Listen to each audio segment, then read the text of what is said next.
ఏ ప్రభుత్వమైనా ఏర్పడినప్పుడు ఆహ్వానించినప్పుడు పార్టీలో చర్చించి నిర్ణయం తీసుకుంటాం.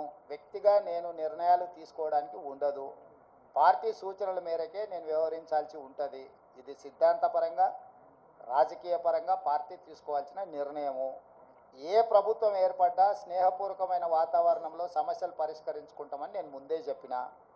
ఈరోజు కూడా నేను ఆ మాటకు ఉన్నా. ఆంధ్రప్రదేశ్లో ఏ ప్రభుత్వం ఏర్పడ్డా ఆ ప్రభుత్వంతో సంప్రదింపులు చేపట్టి రాష్ట్ర సమస్యల్ని శాశ్వతంగా పరిష్కరించుకుంటాము. ఉమ్మడి క్యాపిటల్ చట్టపరంగానే సమస్య పరిష్కారం అయిపోయింది.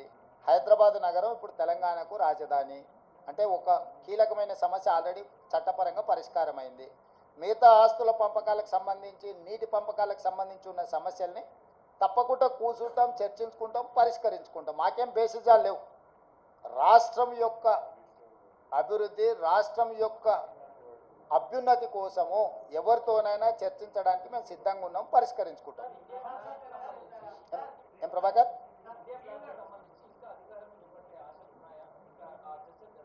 నాకు తెలియదు, నేను ఢిల్లీకి వెళ్ళలేదు. ఇండియా కూటమి ఢిల్లీలో చర్చలు చేస్తారు. మన వాళ్ళు ఎవరైనా ఉంటే అక్కడికి ప్రశ్న అడగమను.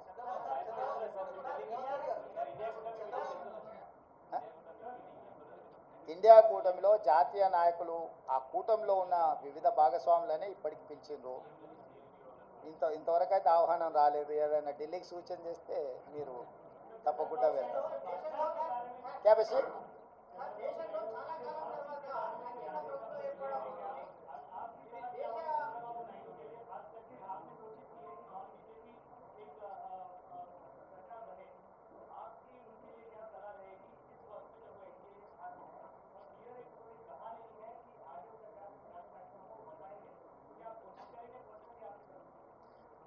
जहाँ तक मेरा सुझाव मोदी जी को, मोदी जी का गारंटी की वारंटी खत्म हो चुकी है।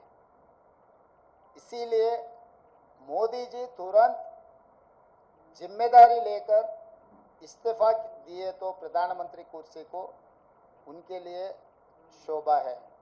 इसीलिए मैं एक ही मोदी जी से डिमांड करता हूँ कि तुरंत आप प्रधानमंत्री कुर्सी को इस्तीफा दे दीजिए, क्योंकि आपके वारंटी की गारंटी खत्म हो चुकी है।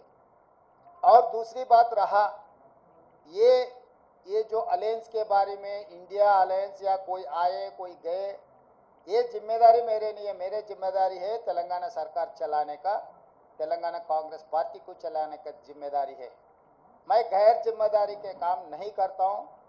जो जिम्मेदारी लोग हैं वो जिम्मेदारी लोग जिम्मेदारी निभाएंगे। वो यहाँ पर चर्चा नहीं होगी, दिल्ली में होगी। आपको कुछ भी अगर ऐसा ही कुछ संशय रहा तो मुझे पूछो, मैं दिल्ली में फिर पूछ लेके फिर वापस बोलूँगा। मैं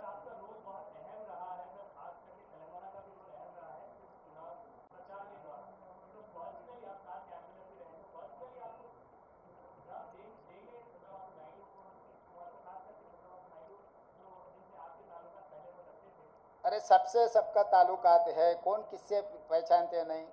जितने सारे लोग हैं, नीतीश कुमार जी पहले कांग्रेस पार्टी के साथ भी काम किए, बहुत सारे लोग कांग्रेस पार्टी के साथ किए, सो वाले आज एनडीए के अलायंस में है, या एनडीए में जो लोग हैं अभी इंडिया अलायंस में भी है।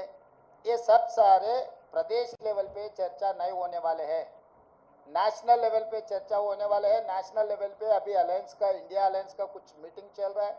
मीटिंग में जो तय करेगा वो हिसाब से इंडिया अलायंस आगे जाएगा।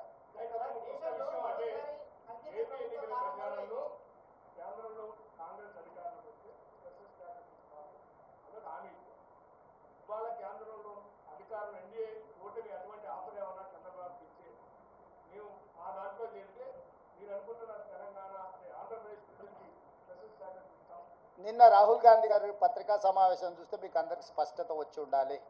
ఆంధ్రప్రదేశ్ రాష్ట్రానికి ప్రత్యేక హోదా మా మన్మోహన్ సింగ్ గారు ఇచ్చిండ్రు. మన్మోహన్ సింగ్ గారు ఇచ్చిన మాటకు, పార్లమెంటులో చేసిన చట్టానికి కాంగ్రెస్ పార్టీ కట్టుబడి ఉన్నదని రాహుల్ గాంధీ గారు విస్పష్టంగా ఆంధ్రప్రదేశ్కు హామీ ఇవ్వడం జరిగింది. ఇది చట్టబద్ధతతో కూడుకున్న హామీ, ఎన్నికల హామీ కాదు. అది 2014లోనే రాష్ట్ర పునర్విభజన చట్టంలో నాటి ప్రధానమంత్రి మన్మోహన్ సింగ్ గారు ఆంధ్రప్రదేశ్కు ప్రత్యేక హోదా ఇస్తామని చెప్పడం జరిగింది. నిన్న జరిగిన రాహుల్ గాంధీ గారు, మల్లికార్జున్ ఖర్గే గారు పత్రికా సమావేశంలో రాహుల్ గాంధీ గారు ఈ అంశాన్ని పునరుద్ఘాటించిండ్రు. మేము కట్టుబడి ఉన్నాము అని. ఎవరికైనా ఎలాంటి శశబిషలు అనుమానాలు అక్కర్లేదు. ఆనాడు పార్లమెంటులో చేసిన చట్టానికి కాంగ్రెస్ పార్టీ కట్టుబడి ఉంది.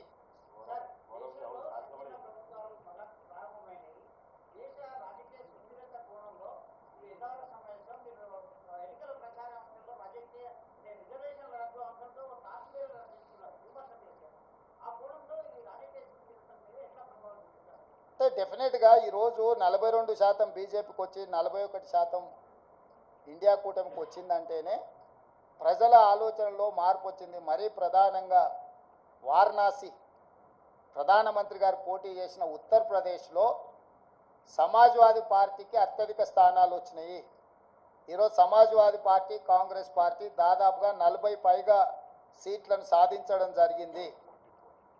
37 స్థానాలు సమాజ్వాదీ పార్టీకి వచ్చినాయి, 7 కాంగ్రెస్ పార్టీకి వచ్చినాయి. అంటే దాదాపుగా 42 స్థానాలు సమాజ్వాదీ పార్టీ, కాంగ్రెస్ పార్టీ ఉత్తరప్రదేశ్లో గెలవడం జరిగింది. రెండవది ఫైజాబాద్ పార్లమెంట్. ఫైజాబాద్ పార్లమెంట్ అంటే అయోధ్య రామ మందిరం ఎక్కడైతే నిర్మించిందో ఆ పార్లమెంట్లో బీజేపీ ఓటమి చెందింది. అంటే రాముడి పేరు మీద ఎన్నికల ఓట్ల యాచక వృత్తి చేపట్టడాన్ని రాముడు కూడా క్షమించలేదు. రాముడి పేరు మీద యాచక వృత్తికి పాల్పడ్డ బీజేపీని అయోధ్య మందిరం ఉన్న అయోధ్య ప్రాంతంలో ఉన్న ఫైజాబాద్ పార్లమెంట్లో బీజేపీని ఓడించడం ద్వారా భారతీయ జనతా పార్టీ నాయకులకు దేవుడు కూడా గుణపాఠం చెప్పిండు. ఈ అంశాలన్నీ కూడా మన కళ్ళ ముందే జరిగినాయి. మోడీ గ్యారంటీ మీద ప్రజలు తీర్పిచ్చిండ్రు, మోడీ గ్యారంటీని తిరస్కరించిండ్రు. రాముడి తలంబ్రాల పేరు మీద ఓట్లు కొల్లగొట్టాలని చూస్తే రామ మందిరం నిర్మించిన అయోధ్య ఉండే పార్లమెంటు నియోజకవర్గం ఫైజాబాద్లోనే బీజేపీని ఓడించడం జరిగింది, ప్రజలు తిరస్కరించడం జరిగింది. కాబట్టి దేవుడి పేరు మీద ఓట్లు పొందాలన్న దురాశ బీజేపీకి మంచిది కాదు. ఇవన్నీ కూడా ప్రజలు ఇచ్చిన తీర్పు. ఈ తీర్పును దృష్టిలో పెట్టుకొని మనం అందరం కూడా భవిష్యత్ కార్యాచరణను నిర్ణయించుకోవాలి.